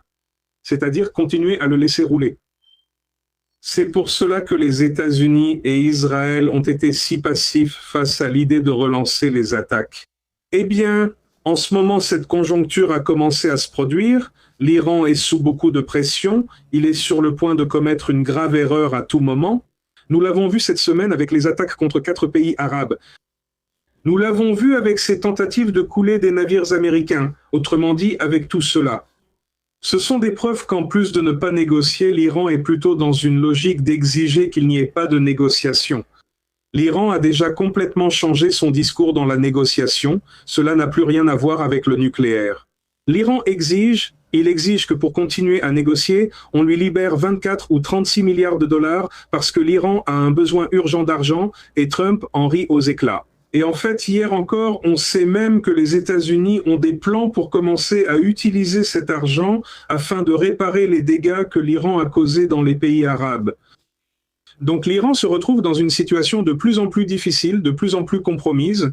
C'est-à-dire, c'est une situation qui, en réalité, est profondément confortable, profondément avantageuse pour les États-Unis. Donc, je peux prévoir qu'à un moment donné, Benjamin Netanyahou et Donald Trump continueront à faire semblant d'être en conflit. Rappelle-toi que c'est exactement ce qu'ils faisaient en juin de l'année dernière. Quand Israël a pris l'Iran par surprise lors de la soi-disant guerre des 12 jours, il venait justement de passer quelques semaines où il semblait que tout, entre Donald Trump et Benjamin Netanyahou, n'était que dispute et réprimande de la part de Trump. Des insultes de Trump et une attitude rebelle de Netanyahou. Et tout cela n'a fait que préparer le terrain pour une attaque surprise qui a éliminé dès la première frappe. À ce moment-là, tout l'état-major de l'armée, surtout de la force aérienne iranienne, l'Iran n'a même pas pu réagir et il lui a fallu environ 10 heures pour pouvoir répondre. Alors, où est la surprise? Je veux dire, tout ce que je vois, c'est qu'ils continuent à jouer avec la même diversion et qu'une grande partie des gens continuent de tomber dans le même piège.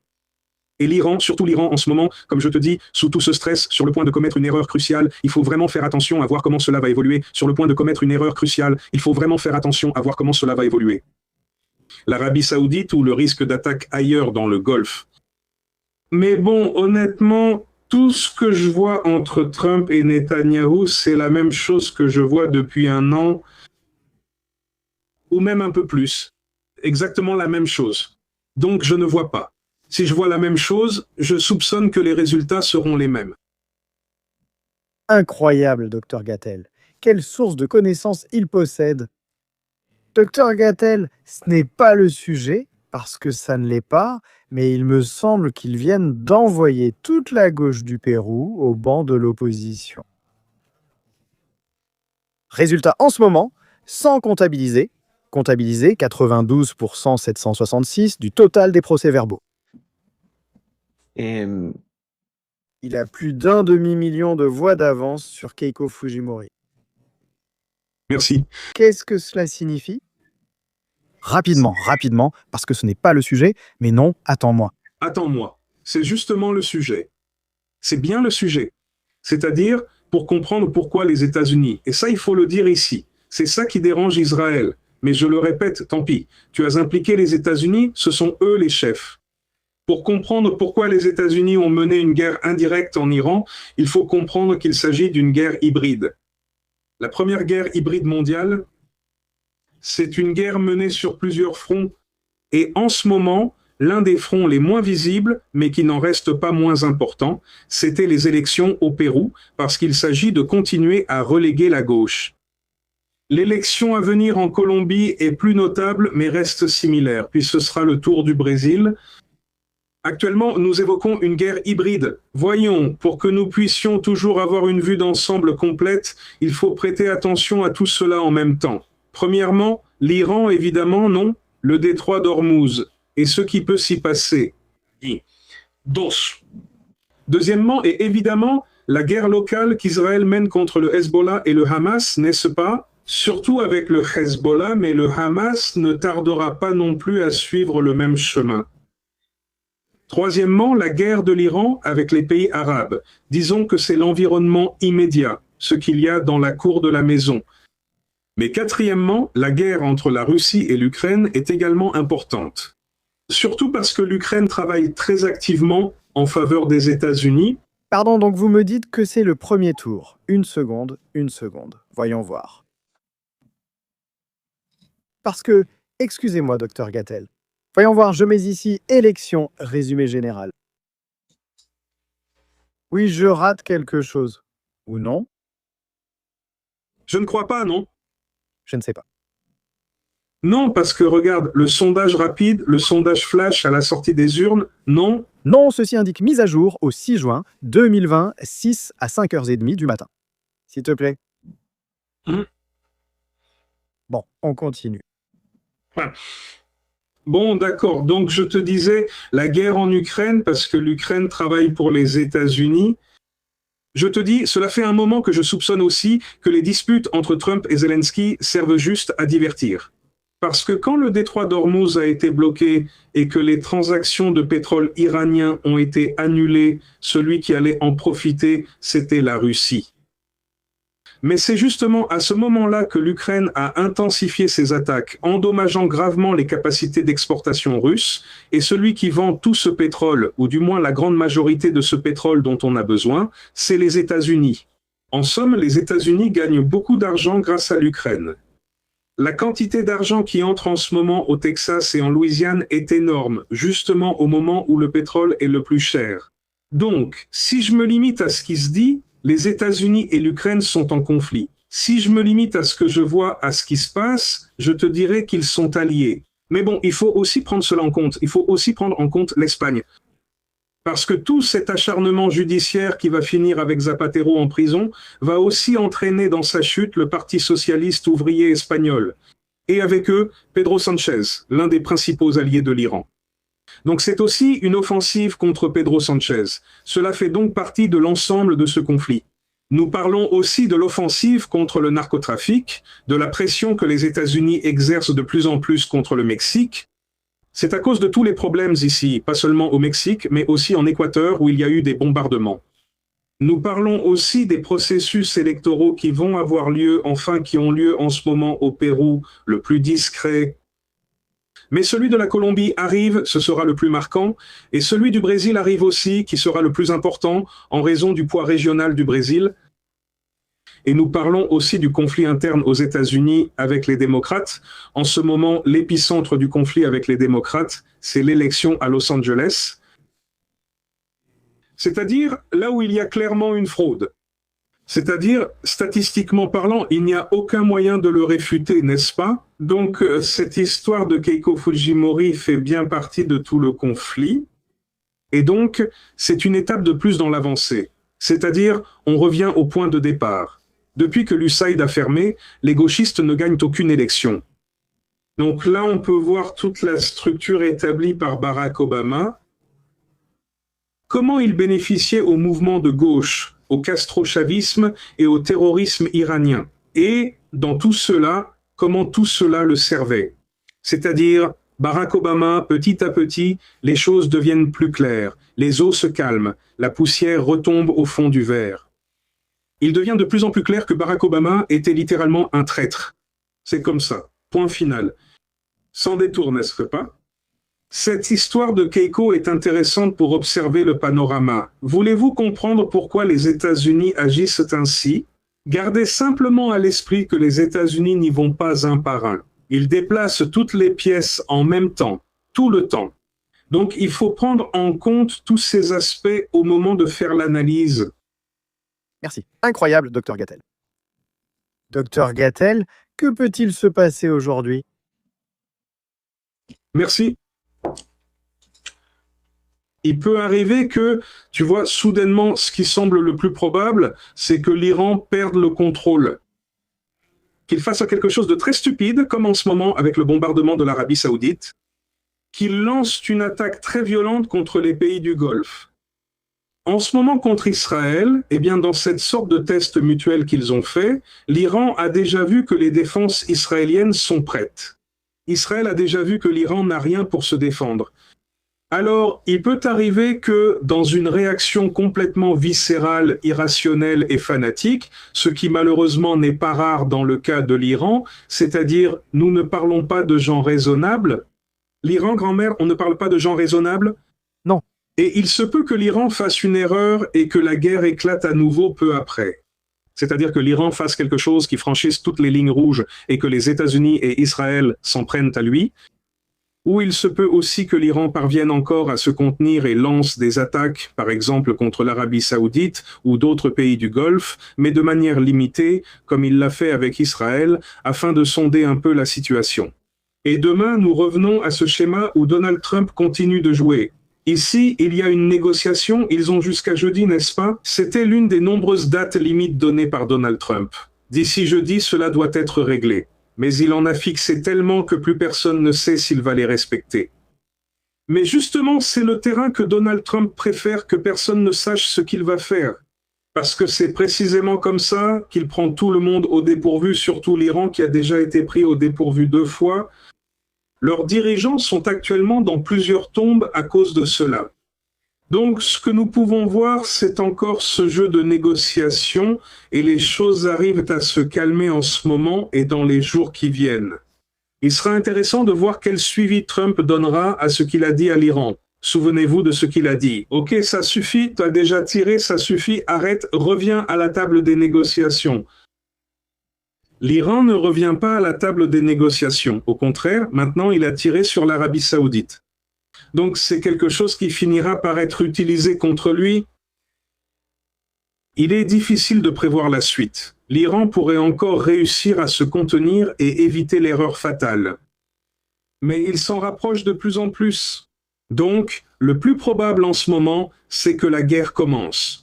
Je ne sais pas si ce sera demain tout à l'heure, jeudi ou mardi, c'est-à-dire dans une semaine ou deux.